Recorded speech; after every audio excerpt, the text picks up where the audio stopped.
Hola, ¿qué tal? Saludos, bienvenidos. Empezamos nuestro tiempo devocional ahora con una serie de 10 devocionales basados en la primera epístola universal del apóstol San Juan, o conocida como Primera de San Juan. Estaremos revisando a lo largo de estos 10 devocionales algunos temas en ellos.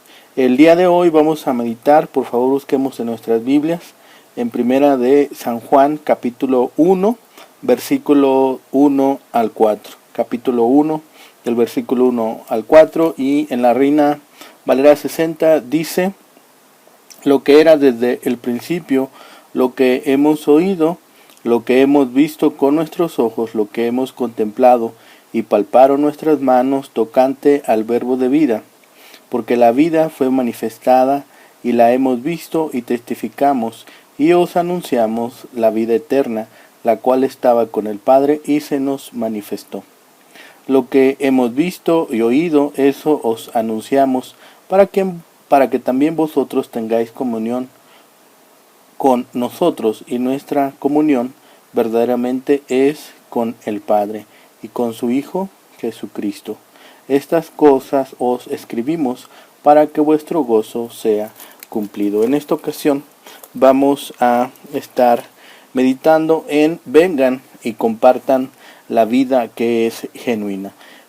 Nosotros constantemente, a lo mejor de pequeños, nos contaban alguna historia, o leímos alguna historia, o hemos escuchado alguna historia de estas que empezaban con la frase había una vez. Era realmente emocionante el escuchar estas palabras, porque era una puerta de entrada a un mundo de ilusiones, un mundo de aventuras, de sueños que nos alimentaban nuestra niñez. Y luego, al crecer, dimos la vuelta a esa página y ya no era solamente había una vez. Ahora eso quedaba atrás y descubrimos que la vida es un campo de batalla y no un campo de juegos, que los cuentos de hadas ya no tenían mucho sentido en esta nueva condición que estábamos viviendo. Ahora, como adultos, buscábamos algo genuino. Y la búsqueda de algo genuino no es algo que sea extraño a nosotros, no es un tema nuevo, se ha sucedido desde los comienzos de la historia. Los hombres han buscado realismo y satisfacción en las riquezas, en las emociones, en el poder, en el aprendizaje e inclusive también en la religión. No hay nada que sea realmente malo en estas experiencias, con la excepción de que en sí mismas nunca nos satisfacen verdaderamente. Queremos algo genuino, y hallar algo genuino son dos cosas diferentes, tal como el caso tal vez de un niño que come algodón de azúcar al salir al parque, o cuando nosotros salíamos, no sé, al circo. Era muy común que comiéramos este algodón de azúcar y lo mordíamos y los dientes se nos juntaban en la boca el azúcar, y aunque aquella golosina se veía bastante voluminosa, no eran más que algunas pequeñas hebras muy delgadas de azúcar con colorante. Se malgastan asimismo los años de nuestra vida en sustitutos vacíos, al igual en la realidad y en nuestra vida diaria. Aquí es donde entra en escena esta lectura que acabamos de hacer. Fue escrita pues hace muchos siglos, alrededor de 2000 años, y esta carta trata acerca de un tema actual: la vida que es genuina. Juan había descubierto que la realidad que satisface no solo se halla no se halla únicamente en cosas ni en emociones, sino en una persona, realmente en la persona de Jesucristo, el Hijo de Dios. Y sin perder tiempo, en el primer párrafo de esta carta nos cuenta acerca de esta realidad viviente. A medida que leemos estos primeros 4 versículos, vamos a descubrir 3 hechos vitales acerca de la vida que es genuina, que es nuestro devocional el día de hoy. Si buscamos ahí nuevamente en nuestras Biblias, en Primera de Juan o Primera Epístola Universal del Apóstol San Juan, capítulo 1, versículo 1, dice: lo que era desde el principio, lo que hemos oído, lo que hemos visto con nuestros ojos, lo que hemos contemplado y palparon nuestras manos tocante al verbo de vida. Esa es la versión Reina Valera 60, y en la Nueva Traducción Viviente dice: les anunciamos al que existe desde el principio, a quien hemos visto y oído, lo vimos con nuestros propios ojos y lo tocamos con nuestras propias manos. Él es la palabra de vida. Entonces, mientras leemos esta carta, descubriremos que para el apóstol San Juan le gusta utilizar ciertos términos, y uno de ellos es la palabra manifestar. Lo vemos aquí en esta carta, en el versículo 2, cuando dice: porque la vida fue manifestada y la hemos visto. ¿Sí? Porque la vida fue manifestada. Esta vida no estaba escondida de modo que tuviésemos que buscarla y hallarla. No, fue manifestada y fue revelada abiertamente. Pensemos en un instante, si nosotros tomáramos por un instante la personalidad de Dios, si fuésemos Dios, ¿cómo haríamos nosotros para revelar a los hombres esta verdad, esta vida? ¿Cómo les diríamos acerca de la clase de vida que queremos que disfruten, y cómo haríamos para dársela? Dios se ha revelado en la creación, es la revelación general. Por favor, busquemos ahí en el libro de Romanos, capítulo 1, versículo 20, que dice: porque las cosas invisibles de Él, su eterno poder y deidad, se hacen claramente visibles desde la creación del mundo, siendo entendidas por medio de las cosas hechas, de modo que no tienen excusa. Entonces, esa es la revelación general, pero la creación por sí sola no podría contarnos la historia del amor de Dios. Dios también se ha revelado de manera mucho más plena en su palabra, en la Biblia, en este libro que consideramos que es la palabra de Dios. Dios también, pero la revelación más definitiva y más completa de Dios está en su Hijo Jesucristo. Jesús dijo: el que me ha visto a mí, ha visto al Padre. Esto en Juan 14:9. Por el hecho de que Jesús es la revelación de Dios mismo, tiene un nombre muy especial: el verbo de vida. Es el término que leímos aquí en el primer versículo del capítulo 1 de esta primera epístola del apóstol San Juan. Este mismo título es el que inicia en el Evangelio de Juan. En Juan capítulo 1, versículo 1 dice: en el principio era el verbo, y el verbo era con Dios, y el verbo era Dios. ¿Por qué tiene Jesucristo este nombre? Porque Cristo es a nosotros lo que nuestras palabras son a los demás. Nuestras palabras revelan a los demás lo que somos y la forma en que pensamos. Cristo nos revela la mente y el corazón de Dios. Él es el medio de comunicación viviente entre Dios y los hombres. Conocer a Jesucristo es conocer a Dios. Cuando estamos nosotros leyendo los relatos en los evangelios, recuerden que tenemos 4 evangelios que nos narran la vida de Jesucristo. Y cuando estamos leyendo los relatos en cuanto a la vida de Jesús, se observa la clase de vida que Dios quiere que nosotros estemos disfrutando, pero no es imitando a Jesús, nuestro ejemplo, la forma en que podemos participar de esta vida. No hay una manera mucho mejor. Por eso tenemos ahí que el primer punto es que esta vida se revela. Lo segundo es que esta vida se experimenta. En primera de Juan, ahí mismo, capítulo 1, versículo 2, dice: porque la vida fue manifestada y la hemos visto y testificamos y os anunciamos la vida eterna, la cual estaba con el Padre y se nos manifestó. Esta vida se experimenta, y vemos en estos 4 versículos que leímos al principio que el apóstol ha tenido un encuentro personal con Jesucristo. No fue una experiencia religiosa de segunda mano heredada de alguna otra persona, o a lo mejor que la descubrió en un libro. Juan conoció a Jesucristo cara a cara, y él y los otros apóstoles escucharon a Jesús hablando, lo vieron mientras vivían con ellos.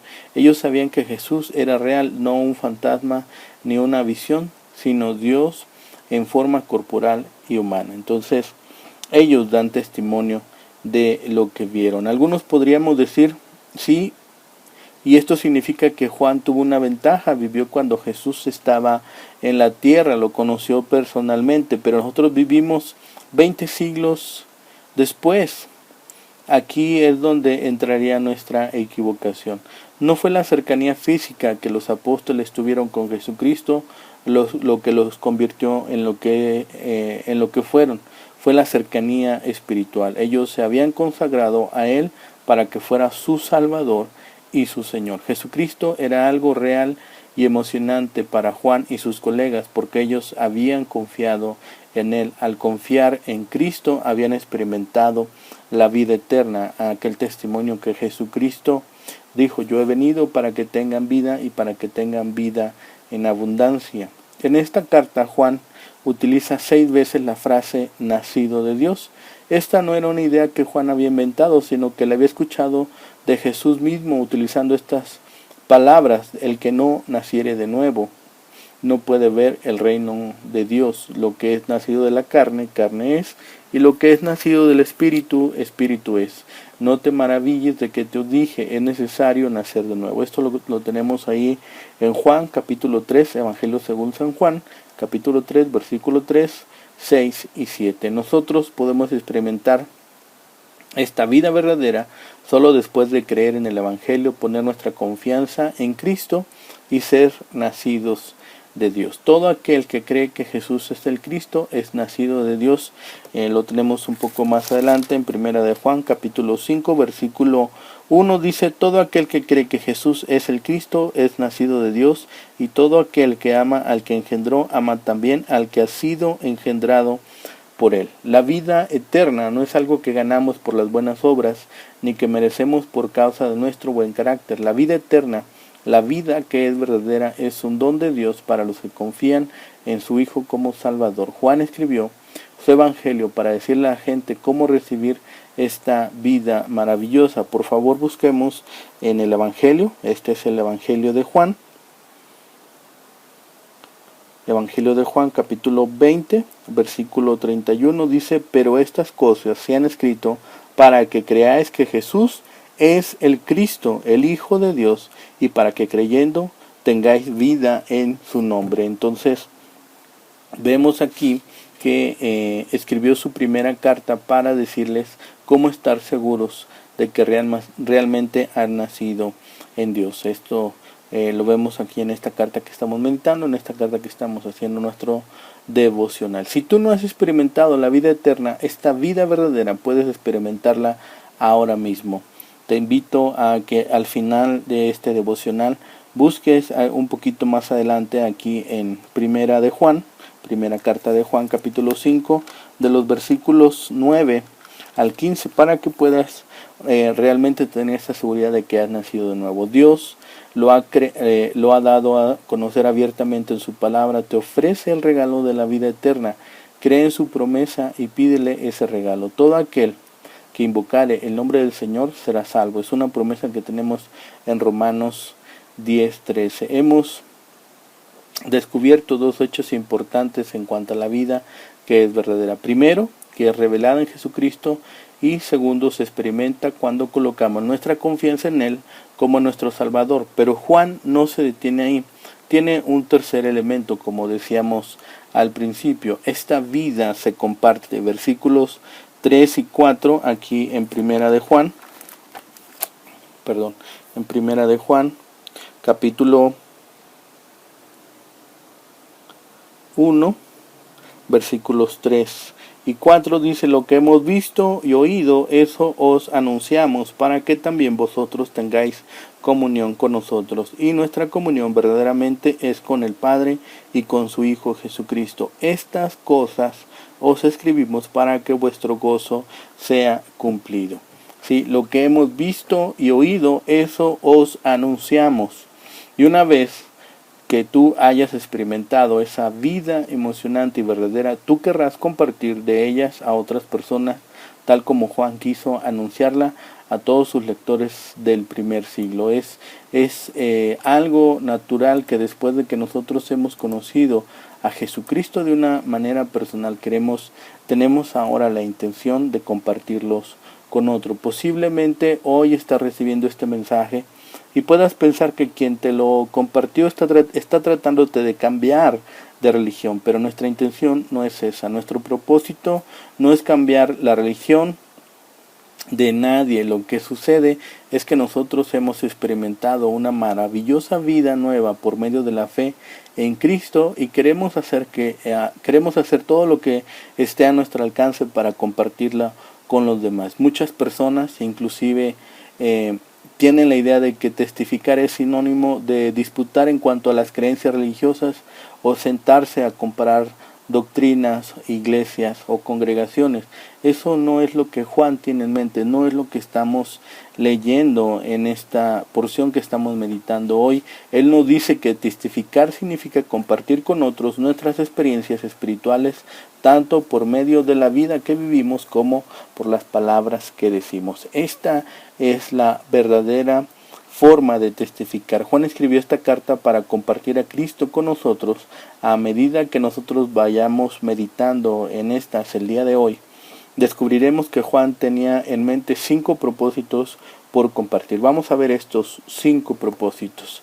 Primero, en el versículo 3 dice para que tengamos comunión, y todo espíritu que no confiesa que Jesucristo ha venido en carne no es de Dios. Perdón, estoy leyendo en el Evangelio de Juan, es en primera de Juan capítulo 3, dice, lo que hemos visto y oído, esto os anunciamos para que también vosotros tengáis comunión con nosotros. Entonces, el primer propósito al escribir esta carta del apóstol Juan es para que tengamos comunión. Esta palabra comunión es importante dentro del vocabulario de una persona que ha decidido seguir a Cristo. Simplemente significa tener en común. En su condición de pecadores o hombres que han reconocido sus errores, los hombres no tienen nada en común con un Dios santo. Hombres que no han reconocido sus errores. Pero Dios en su gracia envió a Cristo para tener algo en común con los hombres. Cristo tomó un cuerpo humano y se convirtió en hombre. Luego fue a la cruz y llevó sobre ese cuerpo los pecados del mundo. Lo hemos leído en Primera de Pedro, primera carta del apóstol San Pedro, capítulo 2, versículo 24, dice, quien llevó él mismo nuestros pecados en su cuerpo sobre el madero, para que nosotros, estando muertos a los pecados, vivamos a la justicia, y por cuya herida fuisteis sanados. Puesto que Él pagó el precio de nuestros pecados, el camino está abierto para que Dios nos perdone y nos introduzca en su familia. Al confiar en Cristo, nos convertimos en participantes de la naturaleza divina. Ahí mismo ahora en segunda de Pedro, capítulo 1, versículo 4, dice, por medio de las cuales nos ha dado preciosas y grandísimas promesas, para que por ellas llegaseis a ser participantes de la naturaleza divina, habiendo huido de la corrupción que hay en el mundo a causa de la concupiscencia. Este es un milagro realmente asombroso. Jesucristo tomó sobre sí la naturaleza del hombre, para que nosotros por medio de la fe pudiésemos recibir la naturaleza misma de Dios. La vida en Cristo y a través de Cristo es la vida verdadera, y esta vida verdadera nos ayuda a resolver el problema básico de la soledad, ya que los que han decidido seguir a Cristo tienen comunión genuina con Dios y con los otros creyentes. Jesús prometió, he aquí que yo estoy con vosotros todos los días hasta el fin del mundo. Esto lo leímos en los devocionales anteriores, está en Mateo 28, capítulo 28, versículo 20. En su carta, Juan nos explica el secreto de la comunión con Dios y con los otros creyentes.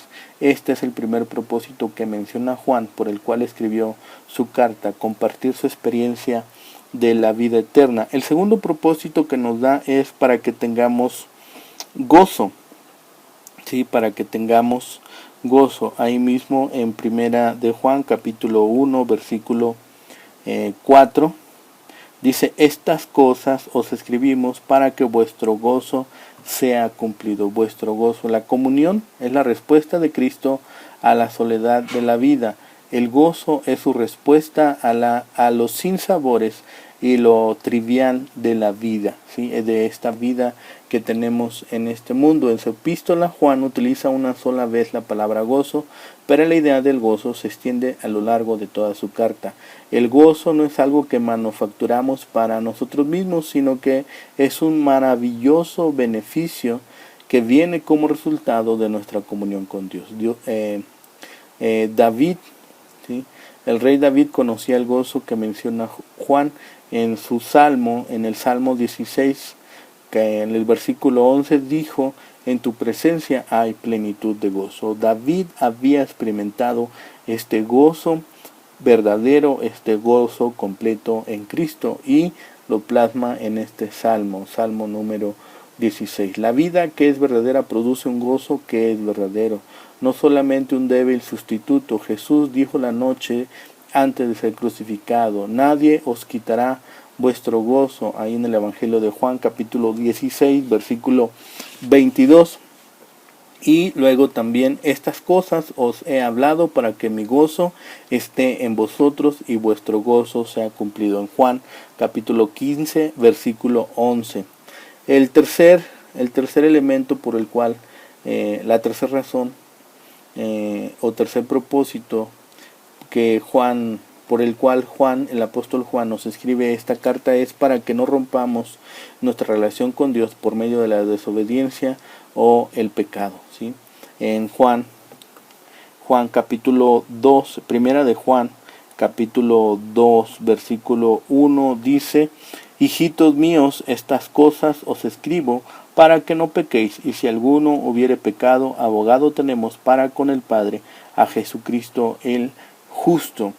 Juan encara directamente el problema del pecado y anuncia cuál es la única respuesta a este enigma: la persona y obra de Jesucristo. Jesucristo no solo murió por nosotros para llevar la pena de nuestros pecados, sino que resucitó de los muertos para interceder por nosotros ante el trono de Dios. Si alguno hubiere pecado, abogado tenemos para con el Padre, y este es Jesucristo. Cristo es nuestro representante. Él nos defiende ante el trono del Padre. Satanás, el enemigo, el demonio, se levanta como un acusador de la humanidad, pero Cristo se levanta como abogado. Él apela a nuestro favor. En respuesta a sus oraciones, la respuesta de Dios ante nuestros constantes fallos y equivocaciones es el perdón continuo. En la medida que andemos en comunión con Él y en obediencia a su palabra, Él nos da la capacidad para resistir y tener victoria sobre la tentación. La vida que es verdadera es una vida de victoria. En su carta, Juan nos dice cómo recurrir a nuestros recursos divinos para experimentar la victoria sobre la tentación y el pecado. La cuarta razón por la cual Juan escribe esta carta es para que no seamos engañados. Nuevamente ahí en primera de Juan, capítulo 2, versículo 26, dice: os he escrito esto sobre los que os engañan. Como nunca antes, en la actualidad, hoy los seguidores de Cristo necesitan la habilidad para distinguir entre lo correcto y lo incorrecto, entre la verdad y el error. En nuestra generación impera la noción de que ya no hay absolutos. Han muerto los absolutos, que ninguna cosa es siempre incorrecta y que nada es siempre correcto. Por lo tanto, las falsas enseñanzas predominan más que en ninguna otra época de la historia, y la mayoría de los hombres y mujeres parecen estar más dispuestos a aceptar cualquier enseñanza menos las verdades de la Biblia. El día de ayer veía un meme en Facebook y aparecen dos filas delante de dos edificios. En una fila está el letrero, lo que a mí me gusta oír, y en otra fila está un letrero que dice lo que dice la Biblia. Y la fila que está en el edificio para entrar a oír lo que a mí me gusta oír es muy larga, y para entrar al edificio donde se va a escuchar lo que dice la Biblia es muy corta. En esta epístola, Juan introduce una palabra que no utiliza en ninguna otra parte, y es la palabra anticristo. Allí en primera de Juan, capítulo 2, versículo 18, dice: hijitos, ya es el último tiempo, y según vosotros oísteis que el anticristo viene, así ahora han surgido muchos anticristos, por esto conocemos que es el último tiempo. Este prefijo que se usa de anticristo tiene dos significados. Significa contra y en lugar de. En este mundo hay enseñadores de mentiras que se oponen a Cristo, y el método que utilizan para seducir a la gente es la mentira. Ofrecen a un Cristo sustituto, una salvación sustituta y una Biblia sustituta. Quieren darte algo en lugar de la verdadera palabra de Dios y la verdadera vida eterna. Cristo es la verdad, pero Satanás es el mentiroso. El diablo descarría a la gente con verdades a medias y con mentiras abiertas. Él comenzó su carrera de seducir a los hombres en el huerto del Edén. Recordemos que se acerca a Eva y le pregunta: ¿con qué Dios ha dicho? Y ahí empieza el engaño durante este periodo en el Edén de Adán y Eva, ¿sí? En el día de hoy, ¿cómo podemos nosotros detectar las mentiras? ¿Cómo podemos identificar a los falsos maestros? ¿Cómo pueden creer en el conocimiento de la verdad de manera que no seamos víctimas de doctrinas falsas? Pues por eso Juan escribe estas cosas, para que no seamos engañados. 4. Para que sepamos que somos salvos. Ahí en primera de Juan, capítulo 5, versículo 13, revisamos que dice el conocimiento de la vida eterna. Estas cosas os he escrito a vosotros que creéis en el nombre del Hijo de Dios, para que sepáis que tenéis vida eterna, y para que creáis en el nombre del Hijo de Dios. Entonces ya hemos tocado esa verdad, pero es tan importante que merece ser repetida. La vida que es verdadera no se construye sobre esperanzas falsas o deseos basados en suposiciones humanas. Se fundamenta en seguridad. De hecho, al leer la carta de Juan, vamos a encontrar más de 30 ocasiones las palabras conocer y saber o sus derivados. Si a un creyente se le pregunta si va a ir al cielo o no, no hay necesidad de que diga espero que sí o creo que sí. No debe tener él ninguna duda. La vida que es verdadera se caracteriza por ser libre y emocionante, porque está basada en el conocimiento de hechos verdaderos. Conoceréis la verdad y la verdad os hará libres. Esto en Juan 8:32. Y segunda de Pedro capítulo 1 versículo 16 dice: no siguiendo fábulas artificiosas. Fue el testimonio de primera mano de los discípulos de Jesús. Estos hombres, los cuales casi en su totalidad murieron por causa de su fe, entregaron sus vidas por causa de algo que ellos consideraron mucho mayor que ellos, y por eso estuvieron dispuestos a dar su vida. Cuando Dios nos hizo a su imagen. Esto lo sabemos en Génesis capítulo 1 versículos 26 y 27. Esto significa que tenemos una personalidad según el modelo de Dios. Tenemos una mente con la cual pensar, un corazón con el cual sentir, una voluntad con la cual tomar decisiones. A veces nos referimos a estos aspectos de nuestra personalidad como intelecto, emociones y voluntad. Finalmente, la vida que es verdadera debe abarcar todos los elementos de la personalidad. En la actualidad, la mayoría de las personas están insatisfechas porque la totalidad de su personalidad nunca ha estado controlada por algo verdadero y significativo. Entonces, si un creyente verdadero está fuera de la comunión con Dios, generalmente es por tres razones. Ha desobedecido la voluntad de Dios y no se lleva bien con otros creyentes, o cree una mentira y en consecuencia está viviendo una mentira. Una persona que ha decidido seguir a Cristo puede estar equivocado en cuanto a entender la verdad de Dios. Esta es la razón por la cual Juan nos advierte: hijitos, que nadie os engañe. Estas tres razones van paralelamente ligadas a los tres temas importantes en Juan: obediencia, amor y verdad. Una vez que un creyente descubre la razón por la cual está fuera de la comunión con Dios, debe confesar ese pecado o pecados al Señor y reclamar el perdón completo. Un creyente nunca puede tener una comunión gozosa con el Señor si el pecado se eleva en medio de ellos. La invitación de Dios para nosotros en el día de hoy es: vengan y disfruten de la comunión conmigo y los unos con los otros. Vengan y compartan la vida que es genuina, la vida que es verdadera. Entonces nosotros estemos viviendo de esta forma, estemos meditando en estos versículos que pudimos revisar el día de hoy, y estemos meditando en el transcurso del día cuáles son los beneficios que Jesucristo nos ofrece con esta vida verdadera. Entonces, aceptemos este llamamiento que Jesucristo nos hace de vengan y compartan la vida que es genuina. Por mi parte es todo el día de hoy. Agradezco a Dios por el tiempo que hemos podido compartir juntos y estemos meditando en el transcurso del día en estos versículos que hemos podido revisar el día de hoy.